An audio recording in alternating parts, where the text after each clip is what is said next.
If you assume that photographers make most of their money just taking photos, you'll be surprised. In this video, I'll be honestly sharing my income streams, as well as some I'm trying to double down on this year, to be honest, but it would also include one which most photographers ignore. Let's get into it.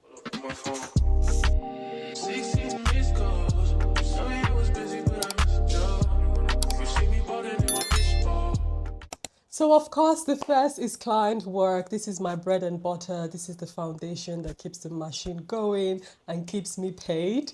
But of course, let's be honest, we all know there's a ceiling when it comes to trading your time for money. As a photographer and a service-based business, right? It's pretty much you make money when you work, and when you're working, you're not making money. However, there's a caveat to that. If you've watched my pricing for profit video, then you know there's a way to ensure your pricing and your packages helps to pay your bills even when you're on holiday. If you haven't watched that yet, I'll leave a link up above. Definitely check it out. But of course, my client work is the major bulk of my earnings right now.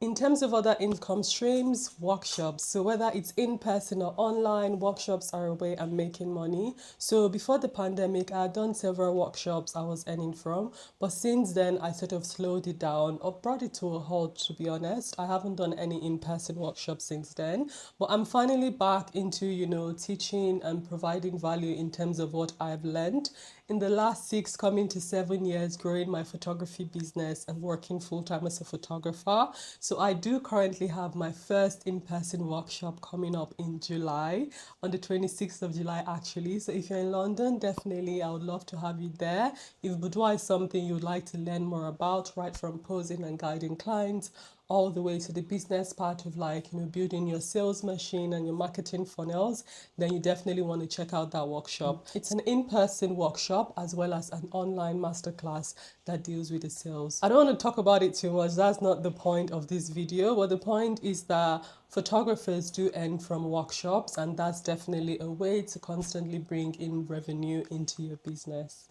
The next is digital products. So digital products, like I do have my pricing for profit guide, I do have a pricing template, I do have journals, presets, a photography guide. So I do have several digital products which earn me income from time to time. So these are things I haven't been pushing a lot, and to be honest, I'm sort of planning as the months go along to start, talking a bit more about them, so that way I can start to get more revenue through that. But that's the way photographers earn, and that's the way I'm currently earning. My guides are linked down below, so check them out.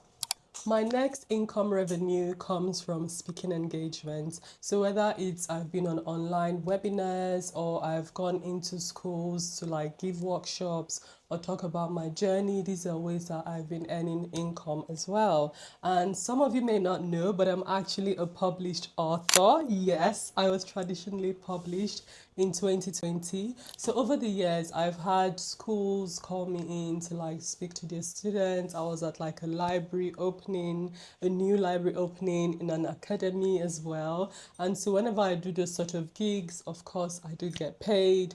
And some of the webinars I've been invited on to speak as an author or featured as a photographer, I've got paid for those as well. So that's definitely another revenue stream. So the income stream I feel like most photographers ignore is print sales. So I'm sure we're all aware about print sales, but I'm not talking about the one which may be coming to your mind right now. So you're thinking of maybe putting your prints on Etsy, or you're thinking of putting your prints on platforms like Unsplash, Getty, or the likes.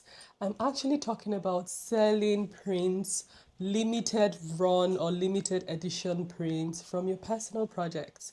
And so that's one way I've been paid, and it's something I'm building upon as well. I have a new project coming towards the end of the year, and it's sort of centered about my experiences in the last year. I don't want to talk too much about that right now, but that personal project is something, the prints from it is something that I'll be putting up for sale as well. And so in terms of those limited edition prints, because it's a limited run, let's say 15 prints or 10 prints that would ever be, made, those actually go for higher prices. And to be honest, as photographers, we need to start valuing our work more. So apart from creating work for clients, I guess if you want to be a photographer who sort of has an art practice, then it's, amazing and incredible that you can create your own personal body of work and you can put that up for sale, and you can, start to have collectors collect your work. And so I've actually been able to sell some of my personal projects from independent private collectors. These are not things I've put online or anything like that, but it's sort of happened in the past, and I'm definitely looking forward to even doing that more and talking about that more. So yeah, that's definitely a way to make an income as a photographer. Then of course you can have limited runs of other sort of prints of landscape, nature, flowers, things like that, which can have unlimited runs, and this tend to be like at a lower value because of course you can have thousands and thousands of copies of that.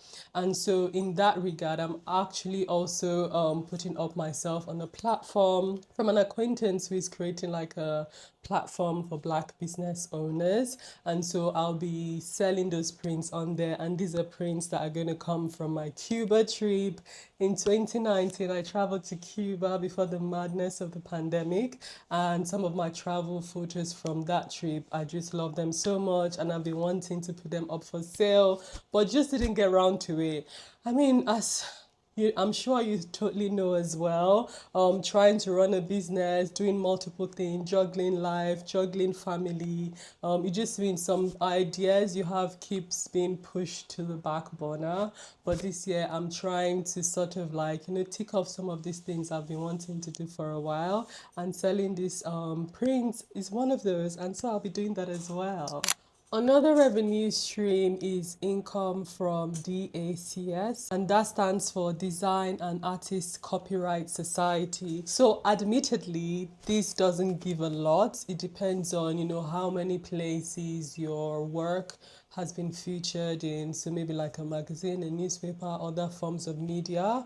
You basically sort of update it yearly, telling them where your work has been featured, and you actually get paid for that. I think that's amazing. To be honest, I don't even know how that comes about and how that turns into monetary, like into money. But yeah, they do give every year something comes into my account from them. So I'm thankful for that. So that's another form of, revenue, which you may not know about. So if you're a photographer and you're not yet signed up to the DACS and you have your works featured in magazines, whether you've been paid for those photos is irrelevant. If they've been featured in a newspaper, in magazines, and other forms of media, you can check out all the lists on your website.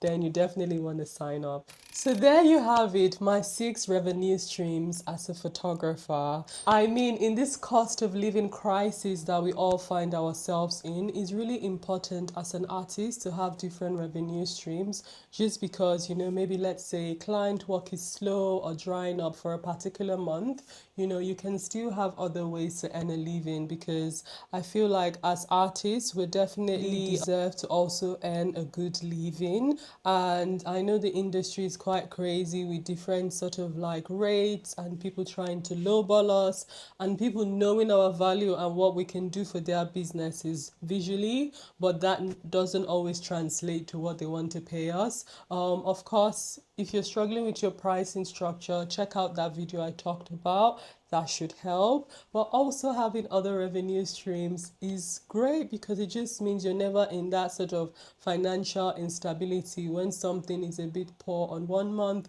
something else is still bringing revenue in. And let's face it, when you think about, the AI ecosystem we are in right now, that also could be a cause of worry for, other photographers or people who don't have those things in place. And so if this is you, if you've been thinking about some of these income streams and you haven't got around to implementing them yet, I hope this video has inspired you and has given you like a lot of food for thought in ways that you can start to improve your business, grow your business. Actually, something has just come to mind. Apart from all of these things that revolves around your work and like selling things or selling services, something I was also looking into earlier this year is, providing a product. So if you think about people who have started a product business like 360 machines or like photo booths, they often are not photographers. And so I was saying to myself, like, these things are trending, these things seem to be like another great revenue stream, so why did I not think I could do that?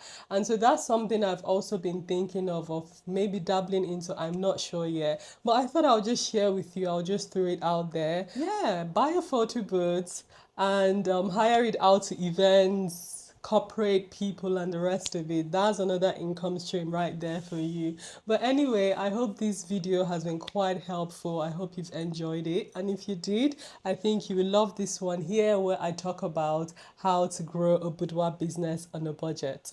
Until next time, remember, you don't have to be a struggling artist.